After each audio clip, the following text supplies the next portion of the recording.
Magandang araw po sa inyo mga kaibigan. Pag-uusapan natin dito ang napakalaking issue sa Thailand basketball sa kanilang coach at Tyler Lam. Kaya pala wala sila dito sa SEA Games. Binulgar pa nila ang dahilan kung bakit pinahina ng Thailand ang mga kasali kabilang na ang Pilipinas.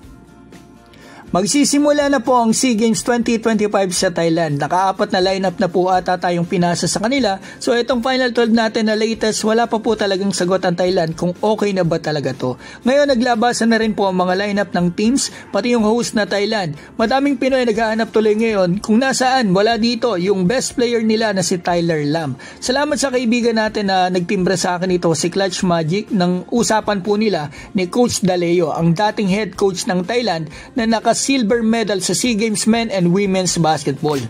Nabi pa po ni Coach Daleo ang dahilan kung bakit wala si Tyler Lam sa national team ng Thailand dito sa SEA Games dahil nagkaproblema pala ito dito sa Thailand basketball nang maglaro ito sa Japan B-League. Ayaw pala siyang payagan, so parang PBA din pala. Pero inudyuka ni Coach Daleo si Tyler na tumuloy doon sa Japan at yung isentro nila sa Indonesia. At yan po ang dahilan kaya wala si Tyler Lam at Coach Daleo sa Thailand ngayon sa SEA Games. Inamin pa po ni Coach Daleo ang unprofessional ng Thailand, gaya ng ginagawa nila sa Pilipinas about sa rules. Of course, they are always disorganized and don't communicate, non-professional people. Si Tyler Lam naman mga kaibigan, itong mga post niya at ni Coach Daleo, makikita nyo rito, ito nung isang araw lang to sabi ni Tyler Lam sa Facebook, this upcoming SEA Games looking more and more like a big joke. Yan, may laughing emojis pa mga kaibigan. At kahapon po, ito naman ang post ni Coach Daleo sa Instagram story niya,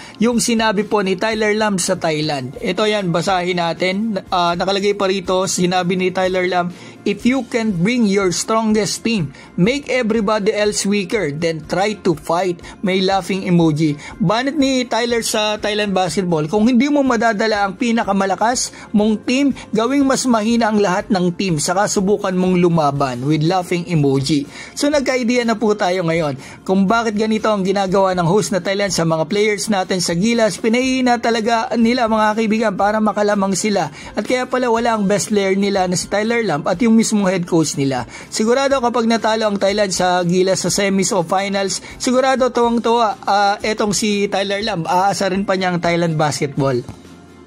So yan mga kaibigan, ang aking pumabilis na update sa inyo. Maaari na po kayo mag-comment dyan sa baba. Sana po mag-like kayo sa video ko, at the same time mag-subscribe po kayo sa akin. Malaking tulong po yun. Mga kaibigan, maraming salamat po.